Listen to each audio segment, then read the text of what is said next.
de Maria dentro da alma minha, que me traz conforto e alivia as dores nas feridas. A voz de Maria, suave melodia, que traz meu coração cada vez mais no coração de Jesus. As mãos de Maria sobre a alma minha, sua santa bênção, sua proteção para minha vida. A voz de Maria, as mãos de Maria, seu sorriso doce que me faz cantar. Tu és minha mãe Maria.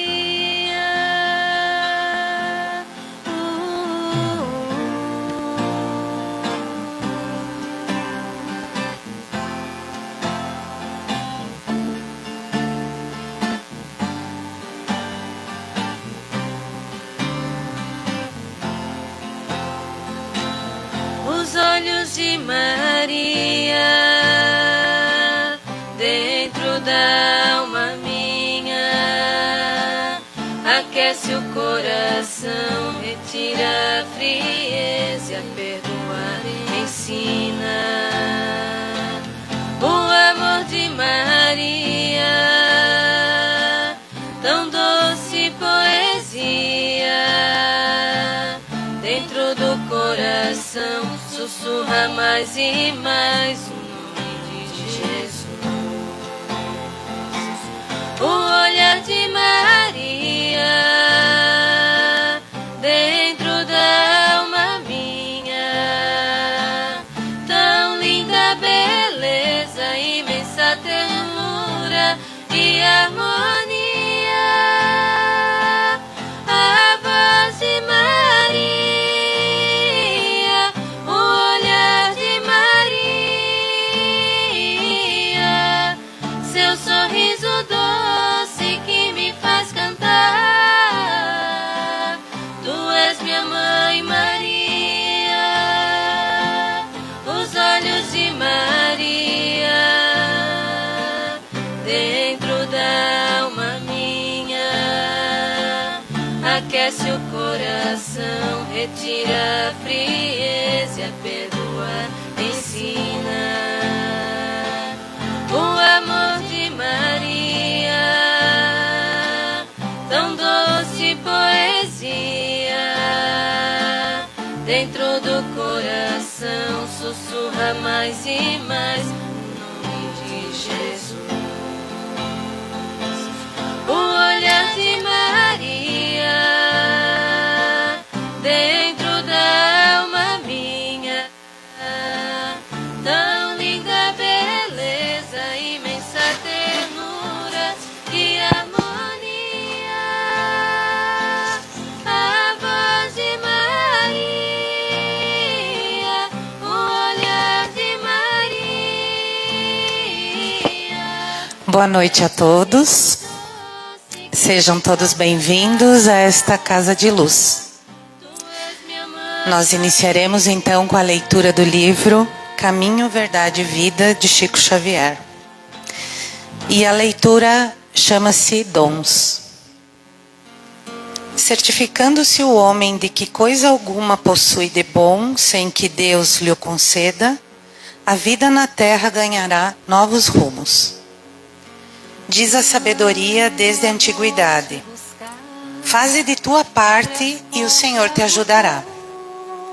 Reconhecendo o elevado teor da exortação, somos compelidos a reconhecer que na própria aquisição de títulos profissionais, o homem é o filho que se esforça, durante alguns anos, para que o pai lhe confira um certificado de competência por intermédio dos professores humanos. qual ocorre no patrimônio das realizações materiais, acontece no círculo das edificações do Espírito. Indiscutivelmente, toda boa dádiva e todo dom perfeito vem de Deus. Entretanto, para recebermos o benefício, faz-se preciso bater a porta para que ela nos abra, segundo a recomendação evangélica. Queres o dom de curar? Começa amando os doentes, interessando-te pela solução das tuas necessidades. Queres o dom de ensinar? Faz-te amigo dos que ministram o conhecimento em nome do Senhor, por meio das obras e das palavras edificantes. Esperas o dom da virtude? Disciplina-te. Pretendes falar com acerto? Aprende a calar no momento oportuno. Desejas acesso aos círculos sagrados de Cristo? Aproxima-se dele. Não só pela conversação elevada, mas também por atitudes de sacrifício, como foram as de sua vida. As qualidades excelentes são dons que procedem de Deus. Entretanto, cada qual tem a porta respectiva e pede uma chave diferente. Nesse momento eu convido a todos, então, que possamos refletir um pouco, nos conectar com a espiritualidade luzeira desta casa, que aqui se encontra, que todos sintam-se acolhidos nesta noite, pelo amor dos guardiões e protetores desta casa. E aqui nos reunimos para orar, como também para ouvir teus ensinamentos. Que o palestrante desta noite seja amparado e intuído, e suas palavras, à luz da doutrina espírita, possam ecoar em nossos corações. Agradecemos a oportunidade de reparação e evolução e pedimos a tua proteção, Pai, incondicional, para seguirmos firmes em nosso propósito. Que assim seja. E para a reflexão desta noite, então, a Tuti, com o tema família. Seja bem-vinda.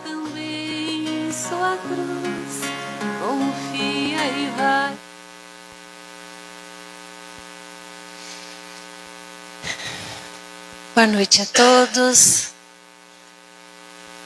É sempre uma alegria a gente falar dessa doutrina tão maravilhosa que Jesus, através do seu amor e da sua extrema doação a todos nós, veio nos elucidar, né, e trazer a possibilidade da gente poder gradativamente estudar, compreender e aplicar no nosso dia a dia essa doutrina que nos traz o caminho, a verdade e a vida. E muito lindo esse texto sobre os dons, né? E justamente desde que nós fomos criados, Deus colocou na nossa consciência as leis divinas, as leis que nos regem e as leis que fazem com que nos tornemos cada vez espíritos melhores, né? Nesta condição reencarnatória que aqui estamos para justamente alcançarmos a evolução. Então, na noite de hoje, estaremos refletindo sobre a família, né, atuante justamente na valorização da vida. No mês de setembro, a gente sempre faz as reflexões, agora já estamos em outubro, mas no mês de setembro é o mês de combate ao suicídio, né? E é sempre importante a gente enfocar esse tema, e justamente com esta palavra que vem antes, né? Combate ao suicídio, pela quantidade de irmãos que ainda tiram a vida e não valorizam a vida adequadamente como deveria ser, por este grande dom dado por Deus. Então a reflexão hoje estaremos trabalhando este tema. Então perguntaram ao atual Dalai Lama, que é o Tsen Gyatso, o que mais te surpreende na humanidade? E ele responde: os homens, porque perdem a saúde para juntar dinheiro, depois perdem o dinheiro para recuperar a saúde. E por pensarem ansiosamente no futuro, esquecem o presente de tal forma que acabam por não viver, nem no presente e nem no futuro. E vivem como se nunca tivessem, como se nunca fossem morrer, e morrem como se nunca tivessem vivido. Então, é justamente, inclusive, chocante, né, as palavras do Dalai Lama sobre a forma como ele entende que nós homens levamos a vida. Né?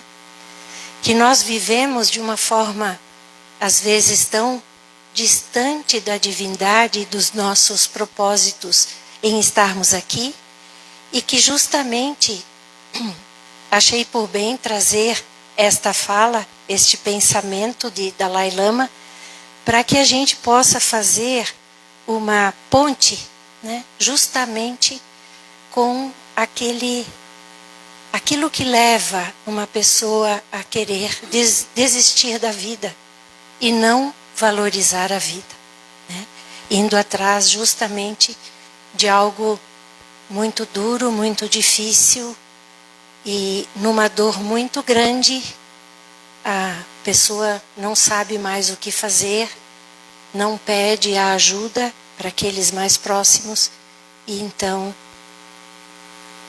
resolve tirar a vida, a própria vida. Né? E esse é um assunto de todos nós, e é necessário que as famílias falem sobre a vida e falem sobre a morte, mas principalmente a valorização da vida.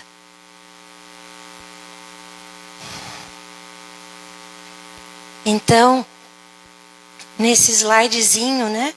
Nunca se esqueça de que você importa muito mais do que a opinião e o julgamento dos outros. Cuide de você em primeiro lugar. Se ame. Para nós chegarmos à família, hoje à noite, na nossa reflexão, nós vamos trabalhar um pouco a necessidade de nós olharmos para a nossa individualidade, para a nossa identidade. Tá? Então Jesus nos disse, e ficaram gravados nos escritos de Mateus: amarás o Senhor teu Deus de todo o teu coração e de toda a tua alma e de todo o teu pensamento. Esse é o primeiro e grande mandamento. E o segundo, semelhante a este, é: amarás o teu próximo como a ti mesmo, como amar ao outro. Amarás o próximo como a ti mesmo. Então, Jesus trouxe esse recado aos seus discípulos no último momento em que estiveram todos reunidos, que foi na última ceia. Por tantos ensinamentos que Jesus já tinha passado à humanidade daquela época, ele incluiu este último, né? O nosso dever de amar a Deus, amar ao próximo, mas amar a nós mesmos. Porque como nós vamos reconhecer o nosso amor ao outro se nós não reconhecemos o amor a nós mesmos? E eu não me refiro, e a reflexão não vai ser por conta de um amor egóico Um amor que cresce à medida dos nossos feitos, das valorizações que nós temos pelos nossos feitos, ou de tudo aquilo que muitas vezes a gente faz e a gente espera um reconhecimento. Não é deste amor que hoje nós refletiremos, mas sim do amor que traz esperança, que traz acolhimento, que faz com que nós possamos olhar para o nosso interior e analisar como é que somos, quem somos, como é que funcionamos, quais são as nossas atitudes, e o reconhecimento do amor para conosco mesmos. É essa reflexão que cabe a partir dos escritos de Mateus e quando Jesus deixou esse recado para nós.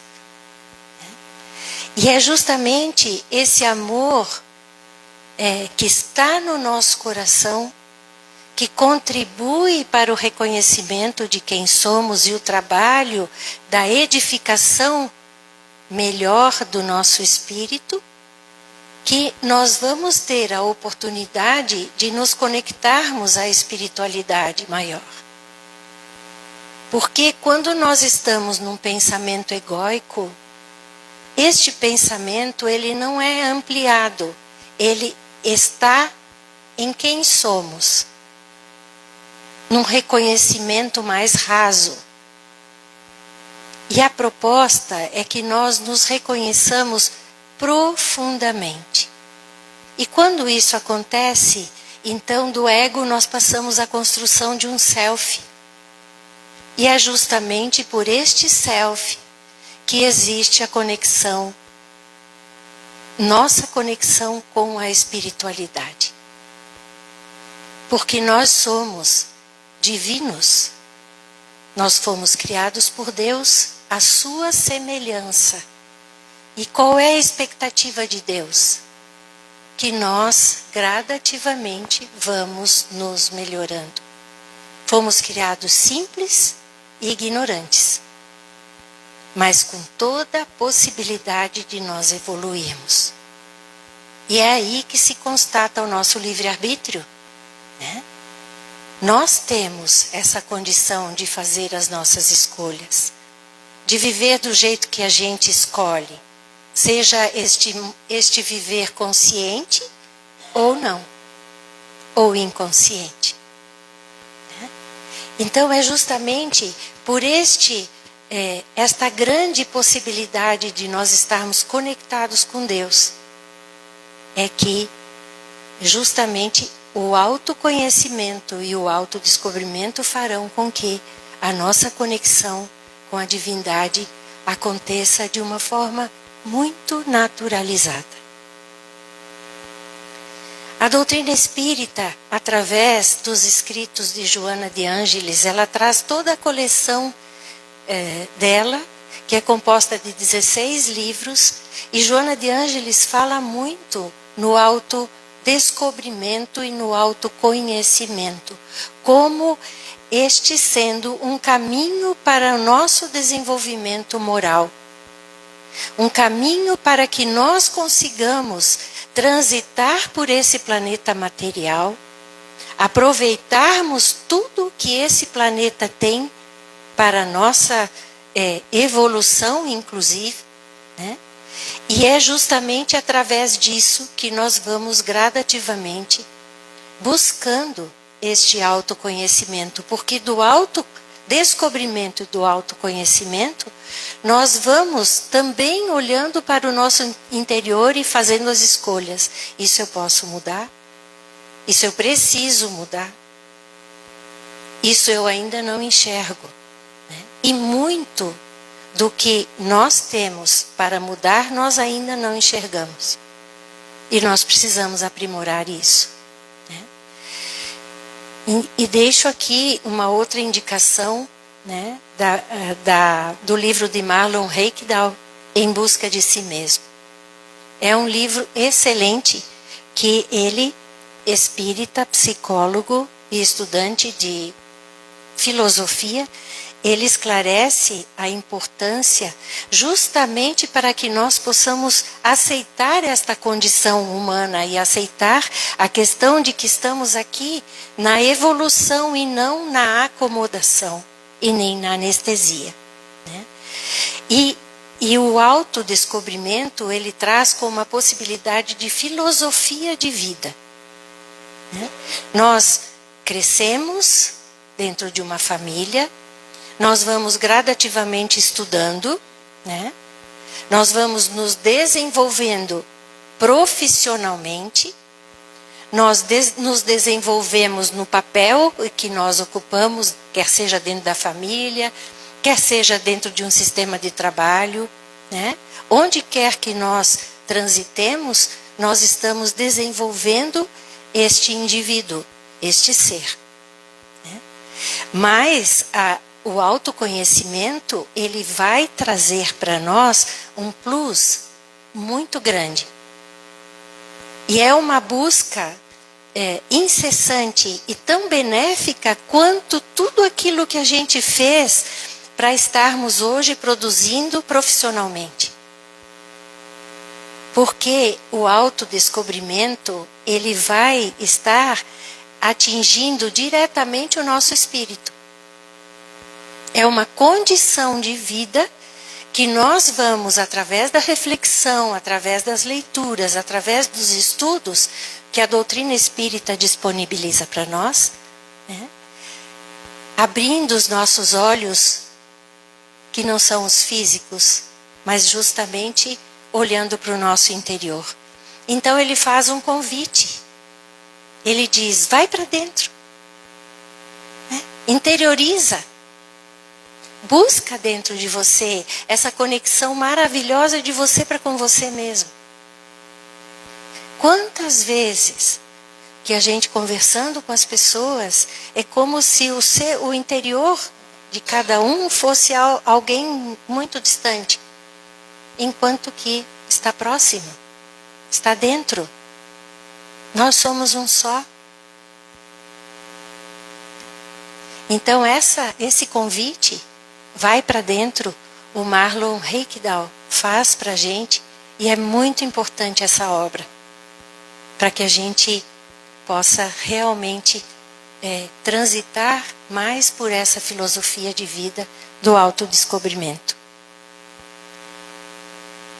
E Emmanuel, no livro Caminho, Verdade e Vida, na página 148, ele fala que ter cuidado conosco mesmos é trabalhar na salvação própria e na redenção alheia. Justamente por este autodescobrimento, né? Então, à medida que a gente vai descobrindo quem nós somos e vamos, através da doutrina espírita, burilando o nosso espírito, a nossa melhora dentro de um sistema familiar, ela vai atingindo a todos. Por quê? Porque existe o cuidado com as falas, o cuidado com as relações, o cuidado conosco mesmos, a valorização da vida, o entendimento da necessidade de nós estarmos aqui reencarnados o tempo que for necessário, o tempo que está programado para a nossa reencarnação. E se nós ceifamos essa possibilidade através do suicídio ou através de uma morte que vem por um acidente que não foi, digamos assim, cuidado suficientemente para que aquilo não aconteça, nós ceifamos, nós retiramos da nossa história aquele pedaço de vida que ficou faltando. E o que acontece depois? Né? Na próxima reencarnação, depois de passar um período na espiritualidade, muitos de nós viemos para cumprir este pedacinho de vida que nós acabamos ceifando da nossa história. Então, a vida, ela é nos dada, nos propiciada por Deus. Nós precisamos entender a valorização dessa vida. Nós precisamos entender o que vai fazer com que nós estejamos trabalhando em prol da valorização de estarmos aqui. Então, cuidar de nós mesmos é ao mesmo tempo cuidar para que os outros se melhorem ao mesmo tempo. E Emmanuel nos diz no seu livro, a tarefa doméstica, a tarefa dos pais, dos filhos, nunca será uma válvula para gozos improdutivos, porque constitui trabalho e cooperação com Deus.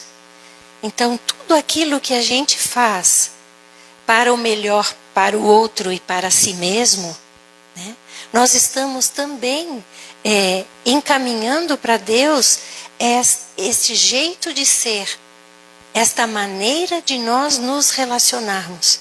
Né? Porque nada é estanque. O que nós sentimos, o que nós emanamos vai e volta. Né? E quando vai, é que justamente a gente precisa trabalhar para ir para o bem, para ir para o amor, para ir para aquele relacionamento salutar que não é fácil. Existem muitos desafios na convivência de todos nós, porque nós estamos no aprendizado. E a família é o nosso laboratório. E é justamente nesse laboratório que nós vamos experienciar nas vivências aquilo que muitas vezes dá certo, outras vezes não dá certo. Mas aí, no dia seguinte, nós temos toda a possibilidade de estarmos trabalhando em prol de conquistas, de novas conquistas. Né? E tendo o amor como veículo principal nas nossas relações e na relação conosco mesmos, não tem o que dar errado. Né? Porque se é o amor que nos conecta com Deus, e o amor é aquele que nos conecta com o próximo e nos conecta conosco mesmos, nós estamos no mesmo estado vibratório.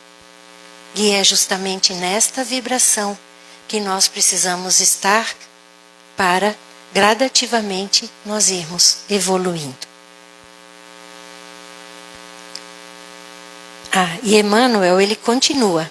O homem ou a mulher que desejam ao mesmo tempo ser pais e gozadores da vida terrena, estão cegos e terminarão seus loucos esforços, espiritualmente falando, na vala comum da inutilidade.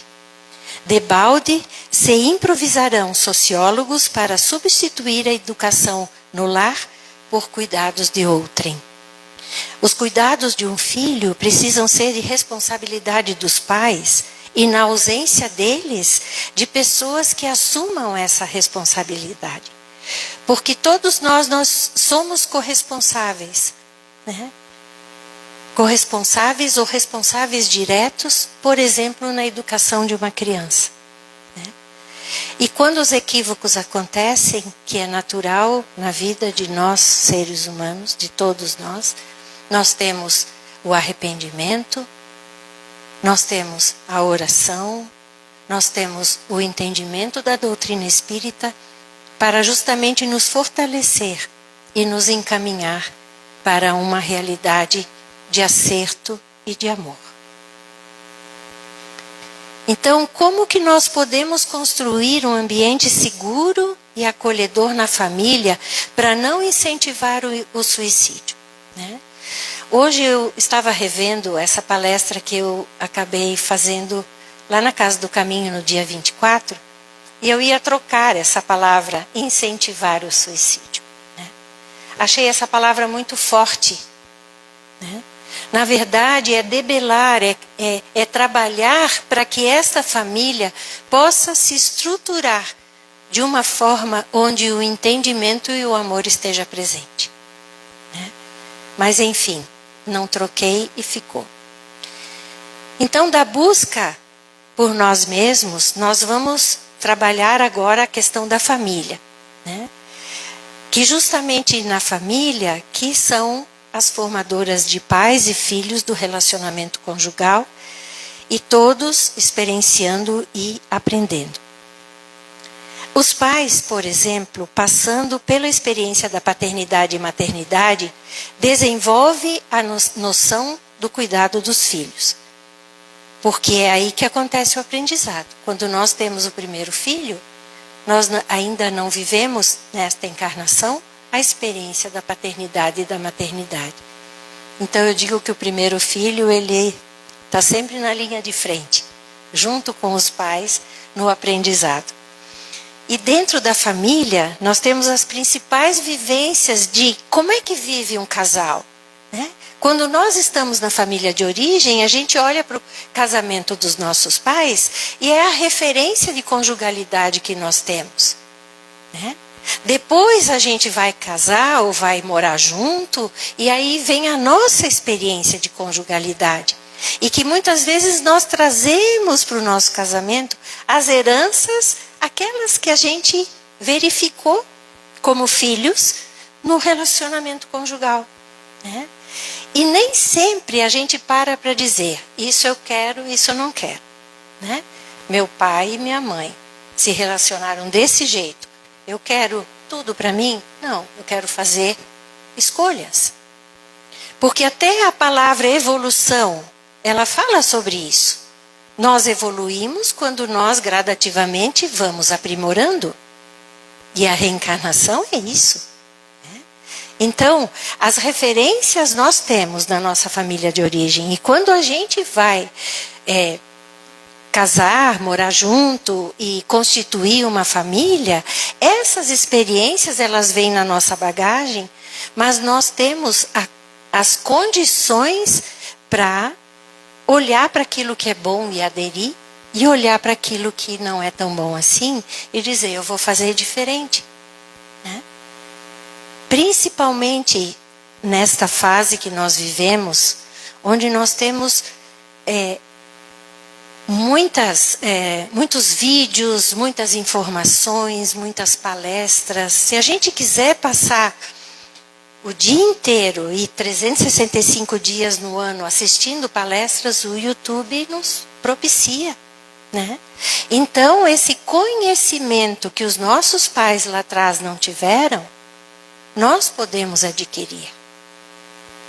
E vocês percebem o quanto que, junto com a doutrina espírita, junto com muitas religiões que nós temos no Brasil, ainda temos a psicologia para nos ajudar a justamente olhar para este homem que somos nós mesmos, um ser humano, né?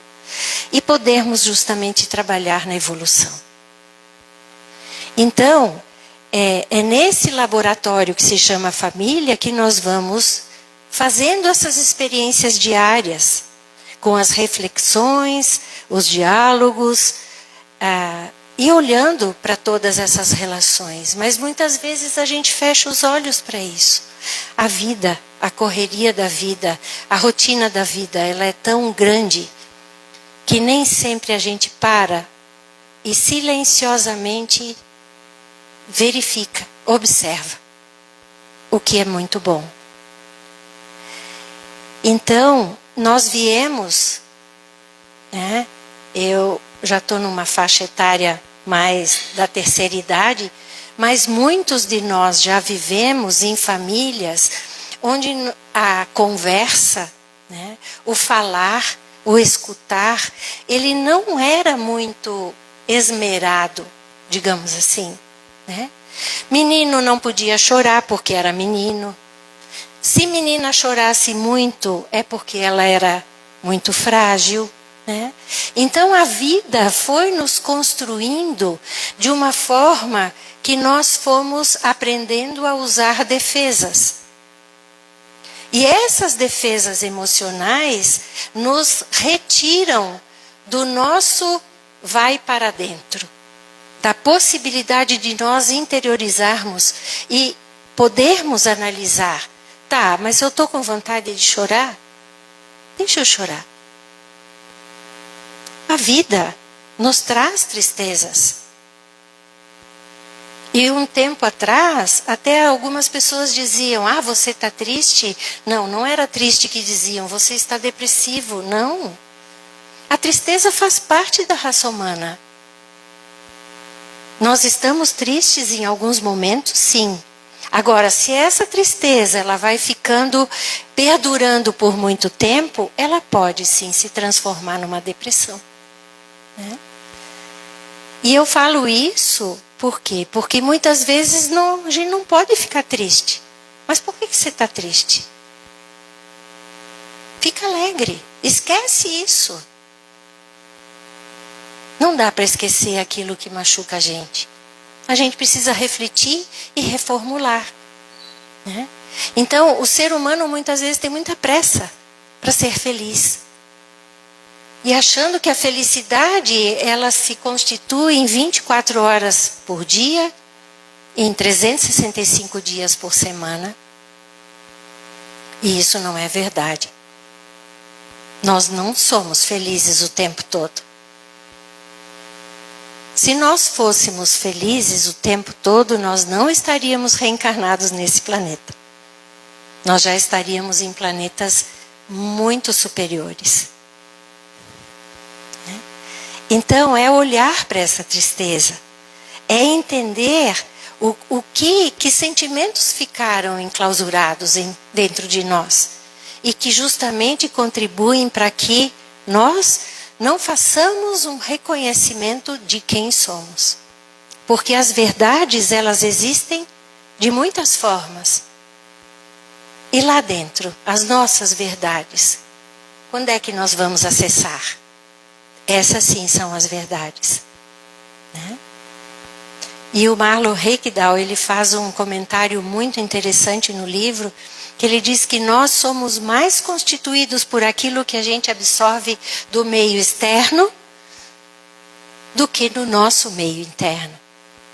E se nós somos espíritos milenares e que já vivemos muitas e muitas vidas, com muitas e muitas experiências, tanto positivas quanto não, nós temos um arsenal de verdades dentro de nós. Nós temos containers de realidades, de verdades dentro de nós. Né? E é essas verdades que a gente vai acessar quando a gente vai para dentro. Né? Quando nós introjetamos.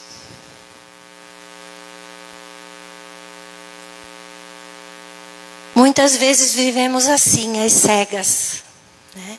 Engolidos por um mundo material cheio de oportunidades e desafios, família, relacionamentos, profissão, os afazeres do dia a dia, os cuidados consigo mesmo, os cuidados com o outro, né? E são tantas preocupações e sentimentos que muitas vezes as necessidades internas elas não são compreendidas. Mas é nesse lugar, justamente no interno, que nós vamos gradativamente evoluindo. Então, retirar a venda dos olhos, a escuta dos ouvidos vai nos auxiliar a sair desta anestesia espiritual. Quantas vezes que a gente escuta, ele está na zona de conforto. O que significa essa zona de conforto? Será que tem conforto? Ou é uma espécie de anestesia que faz com que você se reporte para um outro lugar e você realmente não está consigo mesmo. Então, a anestesia emocional é tudo aquilo que nós fazemos e que nos distancia do nosso interior, onde mora justamente a verdade. E a anestesia é uma fuga do ego. Né? Porque falamos muitas vezes do outro e não falamos de nós mesmos. E é muito importante que dentro da família e nas relações que nós temos confiança, de que nós aprofundemos os nossos diálogos, que nós falemos sobre questões mais sólidas, mais profundas, para que justamente a gente pode, a cada novo encontro, angariar mais conhecimento, mais troca, mais escuta, mais entendimento, mais internalizações. Né?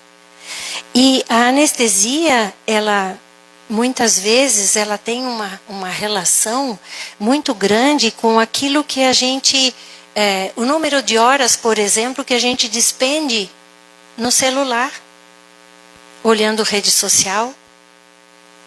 A anestesia, ela tem a ver com aquele, às vezes, um jeito de chegar em casa e para desopilar do trabalho, pegar o controle e ficar trocando de canal, sem que você ali não esteja presente só fisicamente e não emocionalmente. Né? Porque muitas vezes a gente não para entender o que eu estou fazendo. Né? De que forma que eu estou utilizando o meu tempo. Isso que eu estou vendo está fazendo bem para mim? Né? E essa crítica, essa autocrítica, ela é importante justamente para nos localizar de novo num lugar onde a gente vai aprender, onde a gente vai captar. Né?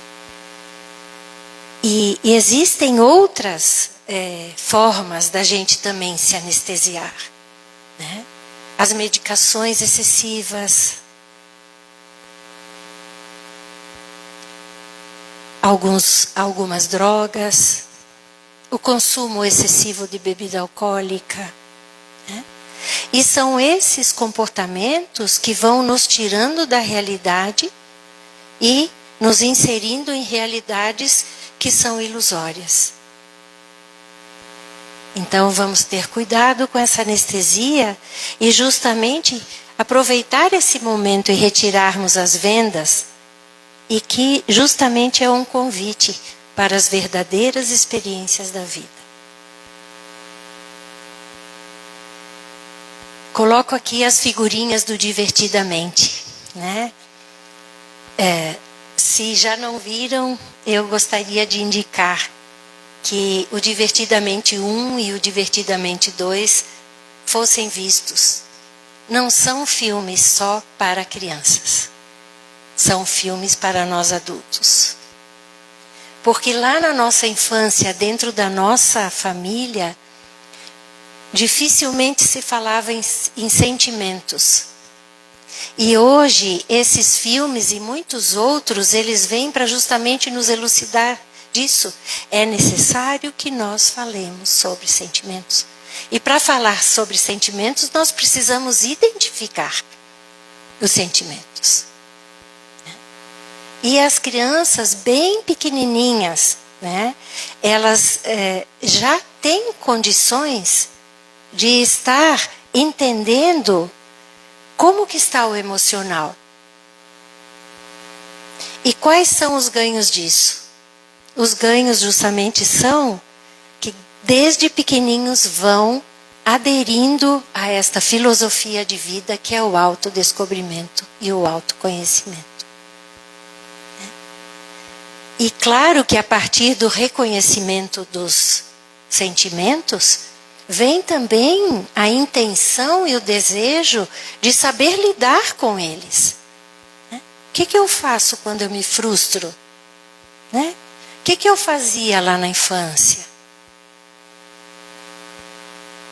Então, quando a família ela está reunida em torno disso, já é uma prevenção.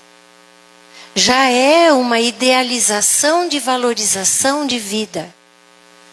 E se nós não fizemos isso lá atrás, com os nossos filhos ou conosco mesmos, é hora de nós fazermos, porque a nossa criança interior, ela continua dentro de nós, ainda muitas vezes, ansiosa pelo entendimento. O entendimento de si, o entendimento das pessoas da família, o entendimento da vida. E isso aparece muito nos adolescentes. Os adolescentes ou estão na anestesia, ou eles estão ansiosos e realmente necessitando de entendimentos. E nós somos seres emocionais. Os nossos pensamentos, eles nascem justamente nesse teor, né? São as nossas preocupações ou são as nossas alegrias. ou são as nossas ansiedades? Os sentimentos, eles estão naturalmente conosco, nas emoções do dia a dia. E como é que a gente fecha os olhos para eles? Não podemos. E justamente como a reencarnação é um processo curativo, né? Pois as famílias se constituem novamente para uma nova experiência, né? São almas que já viveram juntas em outras histórias e que voltam a reencarnar junto, muitas vezes em papéis diferentes, né? Mas ali a constituição geralmente se dá da mesma forma. E por isso que a reencarnação é um processo curativo.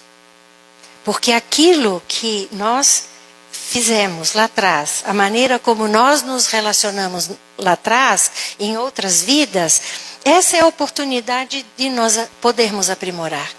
E nós vamos aprimorar se justamente a gente puder falar sobre sentimentos, né? Então, para falarmos sobre suicídio, o outro conteúdo importante, né? Por exemplo, falar sobre a morte dentro da família, não é fácil, porque a morte ela se transformou num tabu. E é justamente sobre isso que a gente precisa gradativamente conversar com os filhos. Ainda mais que nós temos o respaldo e a estrutura da doutrina espírita, para podermos dizer que a vida não termina com a morte. E esta é a grande constatação dos espíritos suicidas quando chegam na espiritualidade, quando conseguem chegar numa espiritualidade que tem um aconchego maior, porque a própria condição vibracional do espírito suicida não permite que ele logo seja resgatado. Ele fica vivendo de uma forma muito trágica o momento e a atuação que ele teve para retirar a própria vida. Tem muitos livros da doutrina espírita que falam histórias fidedignas sobre espírito suicida, né? É muito importante porque a grande constatação do espírito, quando chega na espiritualidade pela condição do suicídio, é que a morte não existe. É uma dor maior que vai carregar e são reencarnações novamente para tentar essa expiação e a reparação desse ato.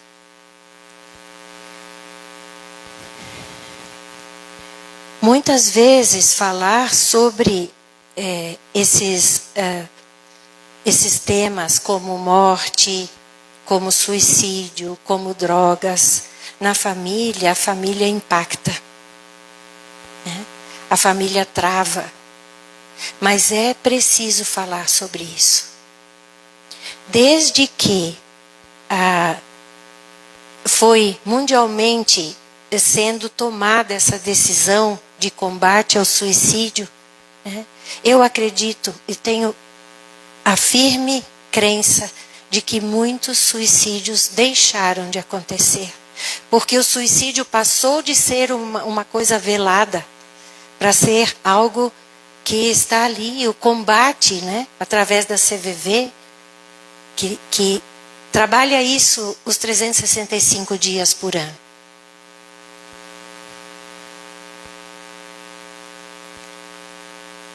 E quais os impactos da morte na família?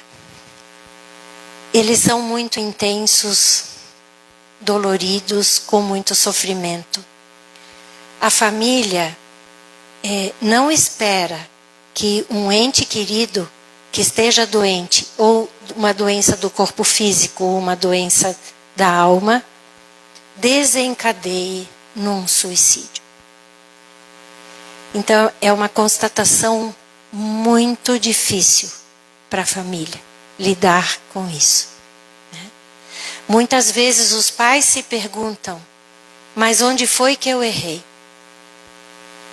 O que faltou eu fazer? Que ajuda que eu não pude dar para que meu filho, minha filha, meu marido, minha esposa pudessem valorizar mais a vida. Então o suicídio, ele impacta a todos nós, a família, a comunidade. E quando acontece o suicídio, infelizmente, dissemina a ideia para outras pessoas. E acontece de muitas outras pessoas também fazerem a mesma coisa.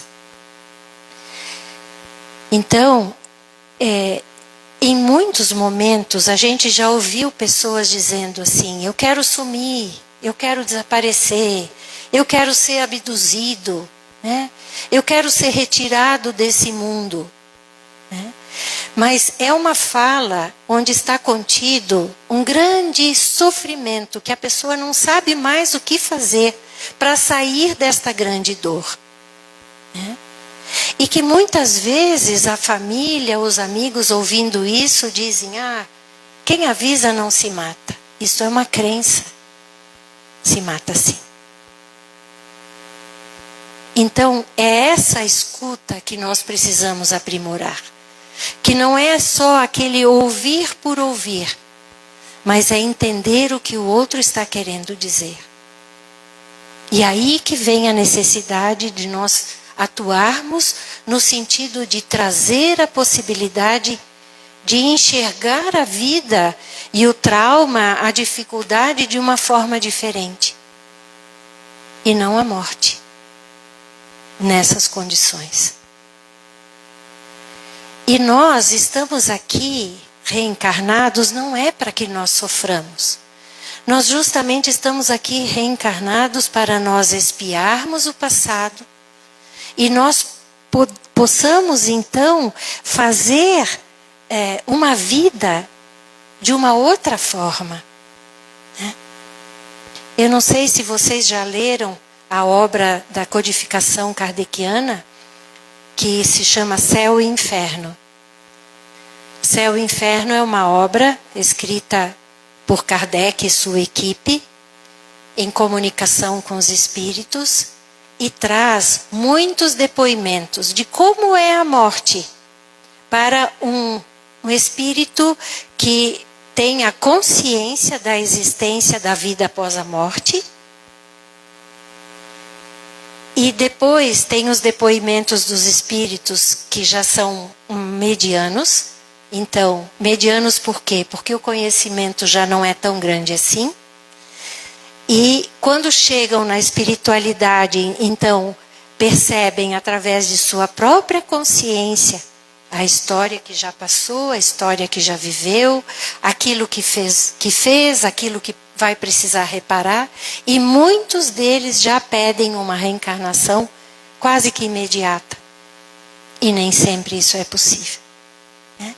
Porque quando a gente comete um equívoco, e a gente tem a consciência desse equívoco, a gente corre para tentar reparar, a gente se arrepende e vai reparar.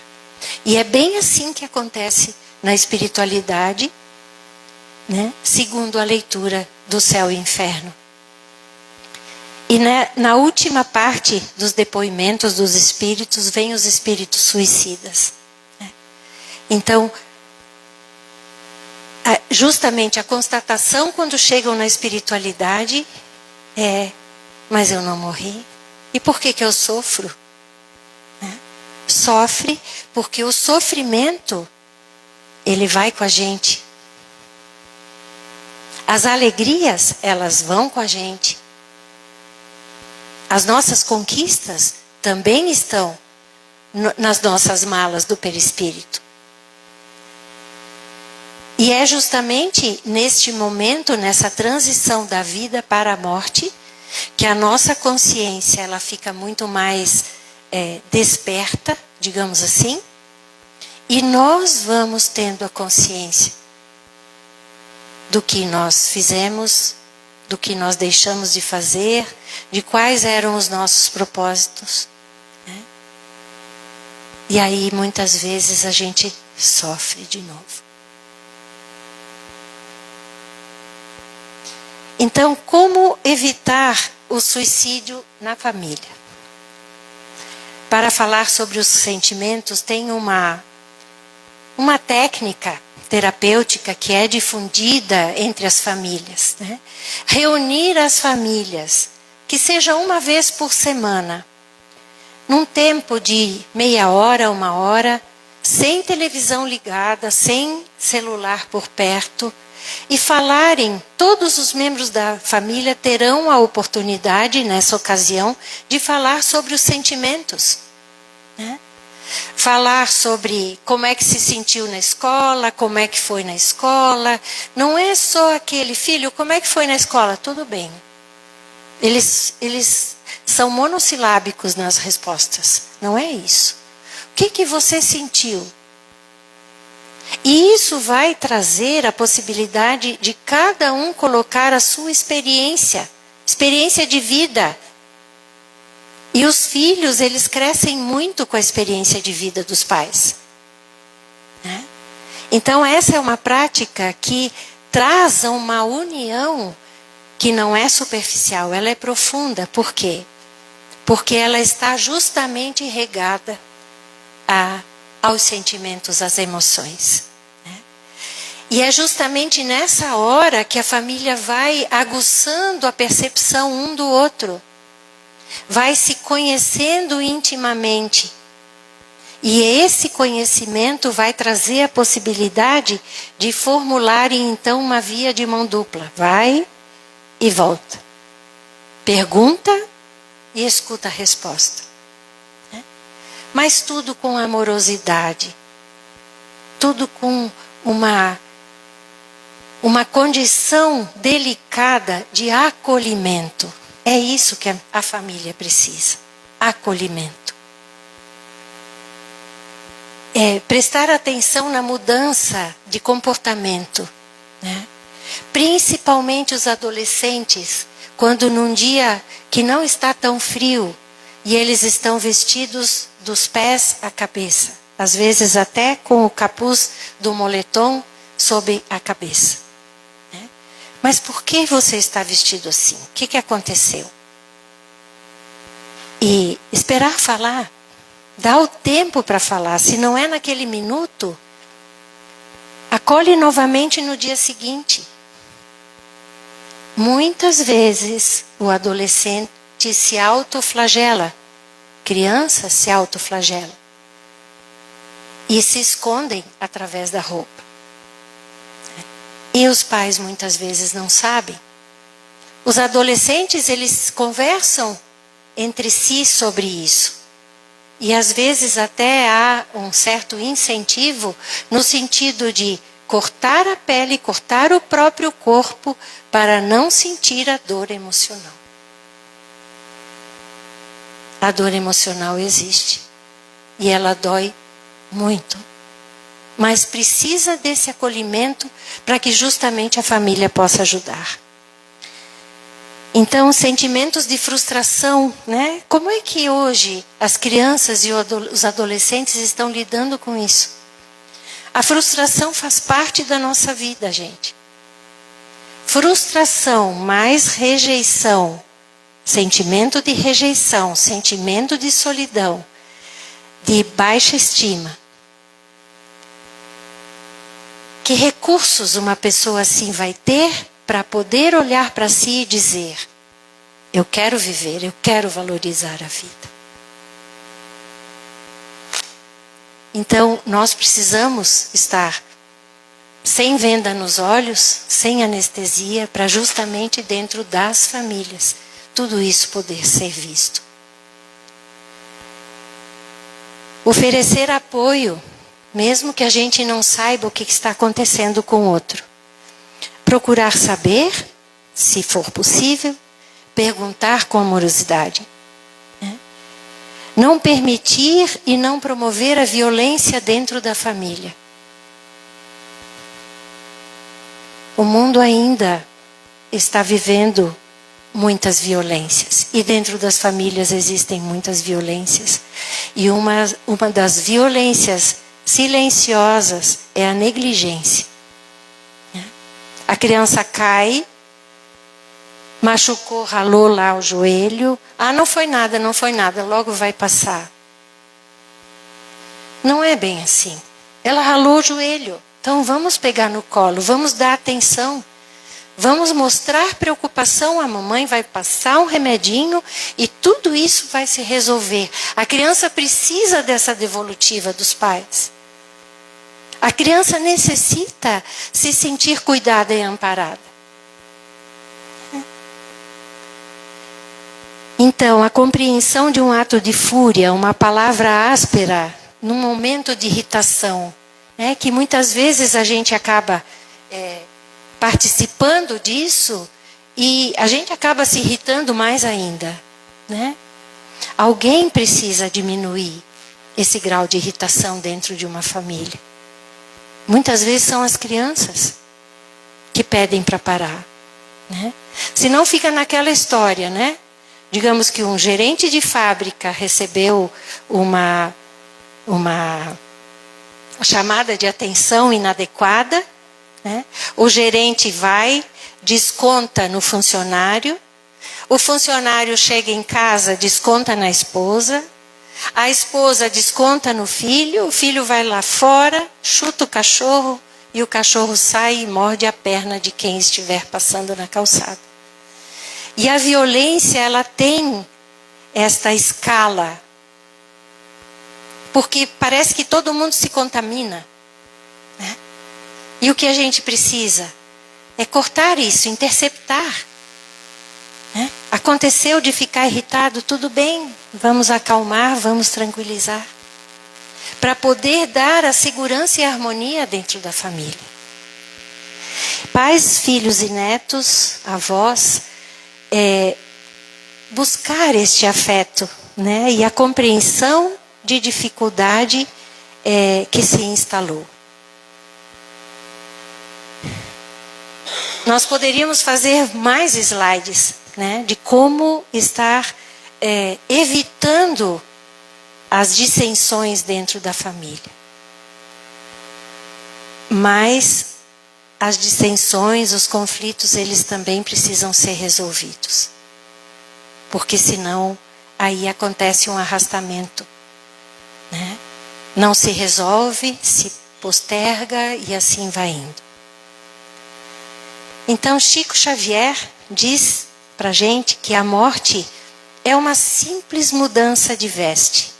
Nós somos o que somos.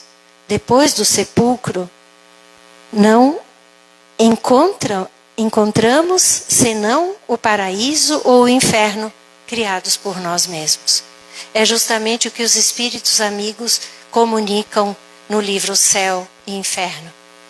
A forma como nós vivemos aqui é a forma que, ao desencarnarmos, nós vamos continuar vivendo na espiritualidade. Pensemos sobre isso. Então, nós somos espíritos muito antigos, nós precisamos conhecer e acreditar e exercitar o amor, né? Que seja esse um exercício diário, que comece por nós mesmos e que vá se estendendo para todos aqueles que nos rodeiam.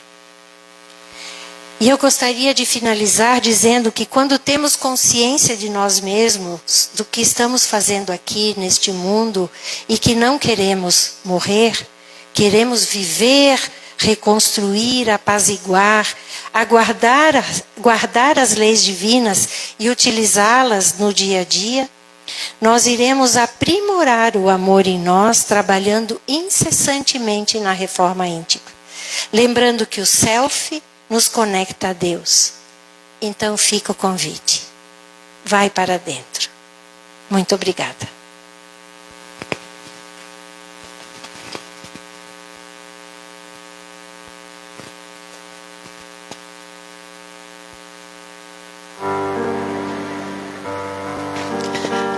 Tuti, nós aqui agradecemos pela importante reflexão. Muito obrigada. E aproveitando que hoje o assunto, o tema foi família, nós durante a prece final lembraremos daquela família que foi a mais importante, a Sagrada Família. Então, nesse momento que os nossos trabalhadores se posicionam para o passe, Eu gostaria que todos pudessem mentalizar os seus queridos, os seus amados, a nossa família, durante o passe, para que essa energia emane, chegue até eles.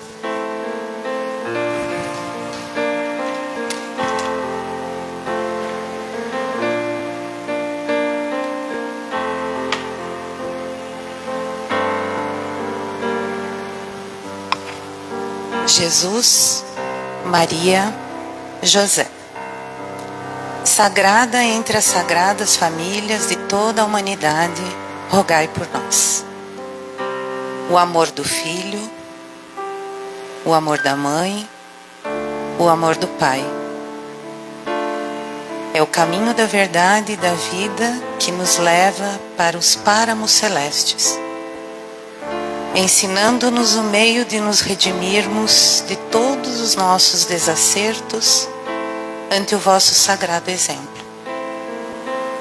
Jesus, Maria, José, que semearam a bondade entre os seres mais mesquinhos que já pisaram os mesmos caminhos que pisamos. Fazei nascer em nossos corações a esperança, a fé, a caridade, para que possamos atingir um patamar mais elevado e que permita maior proximidade com Deus. Ó Sagrada Família, que viveu em tempos de escuridão e não se abateu, que deram seguidas mostras de como proceder em tempos difíceis, fazei de nós merecedores de vosso afeto e que um dia estejamos juntinhos. Que assim seja.